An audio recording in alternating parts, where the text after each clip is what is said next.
दोस्तों, आज हम एक ऐसे विषय पे बात कर रहे हैं जिसको आपको समझना बेहद जरूरी है।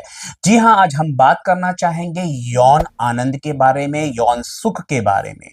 अभी हाल ही में एक इंजीनियर ने सुसाइड किया। बहुत ही ज्यादा उसकी लाइफ को, उसकी व्यथा को देखकर बहुत ही ज्यादा दुख और तकलीफ हमें हुई।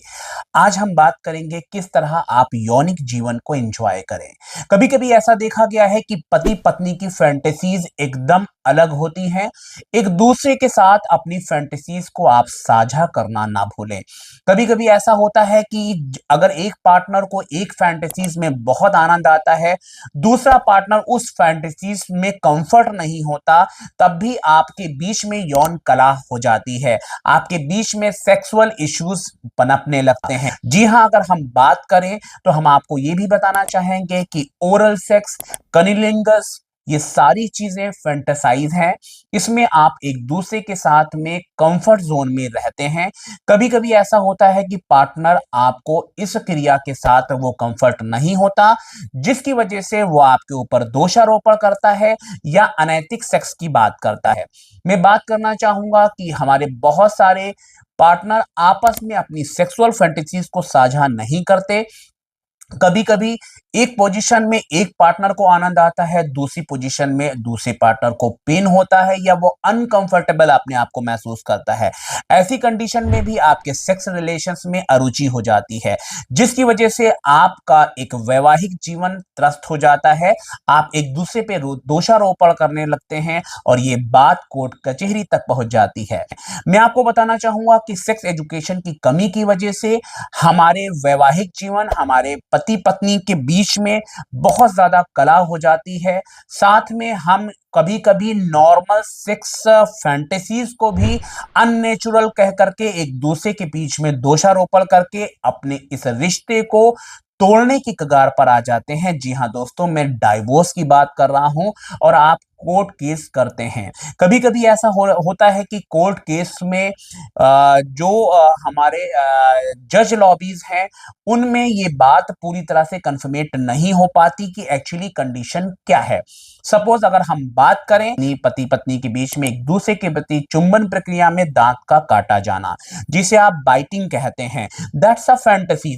बट दूसरे पार्टनर को अगर वो एक निगेटिव इंपैक्ट से इस चीज को देखता है, तो वो आपके बारे में ये सोचता है कि आप एक अप्राकृतिक संभोग कर रहे हैं या आप एक अप्राकृतिक सेक्स कर रहे हैं। ऐसी कंडीशंस में आपको एक काउंसलर, सेक्स एजुकेशन काउंसलर से मिलने की आवश्यकता होती है, या आप अपनी कपल काउंसलिंग एक सेक्सोलॉजिस्ट से कराएं, ताकि आप इन विषय पर बातों को समझ पाएं।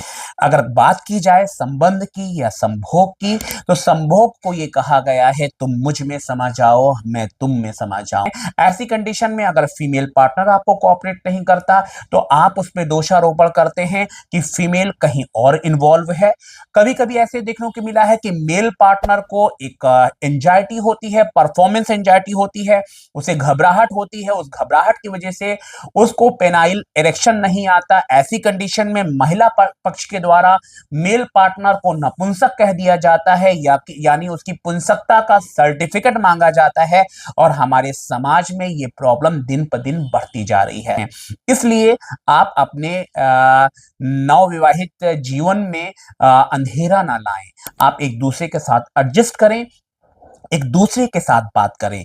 इन सारे विषयों को लेकर, इन समस्याओं को देखते हुए हमारा रिसर्च सेंटर निशा हेल्थ केयर बाराबंकी आपके स्वागत करता है। ऐसे कपल्स को कपल काउंसलिंग की जाएगी, जिसमें महिला पुरुष दोनों डॉक्टर होंगे, ताकि महिलाओं की बात महिला डॉक्टर समझ पाए, पुरुष की बात पुरुष डॉक्टर समझ पाए। साथ साथ में आपको पूरी तरह से मेडिको लीगलिटीज के बारे में भी समझाया जाएगा। आप अपने वैवाहिक जीवन को बेहतर बनाएं, ना कि आप अलग हों। है, मैं आप सभी से यह बात कहना चाहूंगा कि कोर्ट कचहरी जाने से पहले एक दूसरे के साथ बात करना, एक दूसरे के साथ एडजस्टमेंट करना और अपनी प्रॉब्लम को शेयर करके उसे रूट आउट कराना ना भूलें, क्योंकि नवविवाहित जीवन आपके लिए बेहतर रंग ला सकता है अगर आप एक दूसरे के साथ एडजस्ट करें, एक दूसरे का साथ दें। धन्यवाद।